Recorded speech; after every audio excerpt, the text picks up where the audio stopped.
ସାଙ୍ଗମାନେ ଆଜି ନା ଆମେ ସକାଳୁ ସକାଳୁ ବାହାରି ପଡ଼ିଥିଲୁ ବାଲି କପିଳନାଥଙ୍କ ଦର୍ଶନରେ।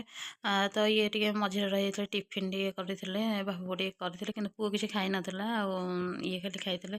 ତ ଆମ ଘରଠୁ 40-50 କିଲୋମିଟର ହେବ ବାଲି କପିଳନାଥ, ସେଇଟା କୋଣାର୍କ ଆଉ ପୁରୀ ମଝାମଝି।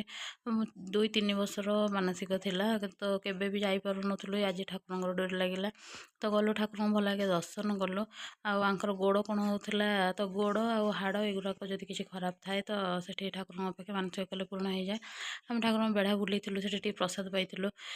ମୋ ପୁଅ ମନ ତ ବହୁତ ଖୁସି ହେଲା ଯେ ଠାକୁରଙ୍କୁ ଦର୍ଶନ କରି। ସେଠୁ ରାମଚଣ୍ଡୀ ଅଳ୍ପ ବାଟ ଥିଲା ତ ସେଠୁ ଯାଇକି ଆମେ ରାମଚଣ୍ଡୀ ଯାଇଥିଲୁ ହେରି, ଠାକୁରାଣୀଙ୍କୁ ଦର୍ଶନ କରିଥିଲୁ। ସେଠି ନା ଭୋଜି ହେରିକା ପାଇଁ ଭଲ ପ୍ଲେସ୍ ଅଛି, ଆଉ ବି ବାସନ ହେରିକା ବି ମିଳିଯିବ ସେଠି ଭୋଜି ହେରିକା କରିବା ପାଇଁ। ତ ସେଠି ରାମେଶ୍ୱର ଥିଲା, ସେଠୁ କିଛି କ୍ଷୀର, ଫୁଲ ଆଉ ସିନ୍ଦୁର ଆଉ ନେଇଯାଇଥିଲୁ, ଦୀପ ଧୂପ ନେଇକି ଟିକେ ଠାକୁରଙ୍କୁ ଟିକେ ପୂଜା କରିଦେଇଥିଲୁ। ପାଣି ଲାଗି ସମସ୍ତଙ୍କ ନାଁରେ କରିଦେଇଥିଲୁ। ତ ଠାକୁରଙ୍କୁ ତ ବହୁତ ଭଲ ଭାବରେ ଦର୍ଶନ କଲୁ। ତାପରେ ଠାକୁରାଣୀଙ୍କ ମନ୍ଦିରକୁ ଭିଡ଼ିଓ ଆଲାଉ ନଥିଲା ଭିଡ଼ିଓ କରିବା ପାଇଁ। ତ ସେଠୁ ଲୋକମାନଙ୍କୁ ପଚାରିଲେ କୋଣାର୍କ କେତେ ବାଟ, ସେମାନେ ବହୁତ ପାଖାପାଖି। ଆମେ ସେଠୁ କୋଣାର୍କ ଯାଇଥିଲୁ ଭାରି। ତ ମୁଁ କୋଣାର୍କ ଯାଇଥିଲି ଦ୍ୱିତୀୟ ତୃତୀୟରେ ବୋଧେ ପଢ଼ୁଥିଲି, ମୋର ଏତେଟା ବି ମନେ ନାହିଁ। ତାପରେ ଆମେ ଯାଇକି ପହଞ୍ଚି ଯାଇଥିଲୁ କୋଣାର୍କରେ। ଗାଡ଼ି ଷ୍ଟାଣ୍ଡରେ ରଖିକି ଆମେ ଯାଇଥିଲୁ ବୁଲିବା ପାଇଁ।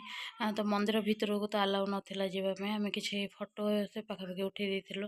ଆଉ ବାହାର ଜାଣିଛନ୍ତି ନା ସାଙ୍ଗମାନେ, ଖାଲି ପୁଅ ଖାଲି ପଚାରୁଥାଏ ଯେ କୋଣାର୍କ ମନ୍ଦିର ତ ଲାଙ୍ଗୁଳା ନରସିଂହ ଦେବ ତିଆରି କରିଥିଲେ। ତାଙ୍କ ବହିରେ ବିଷୟଟା ଥିଲା, ସେ ପଢ଼ିଥିଲା ଧର୍ମପଦ କେମିତି ସମୁଦ୍ରକୁ ଡେଇଁଲେ, ଚନ୍ଦ୍ରଭାଗାକୁ କେମିତି ଡେଇଁଲେ। ସେ ଏଠୁ ତ ସମୁଦ୍ର ବହୁତ ବାଟରେ ଅଛି, କେମିତି ଡେଇଁଲେ ସିଏ ମୋତେ ଏମିତି ଖାଲି କୋଶ୍ଚିନ୍ କରୁ।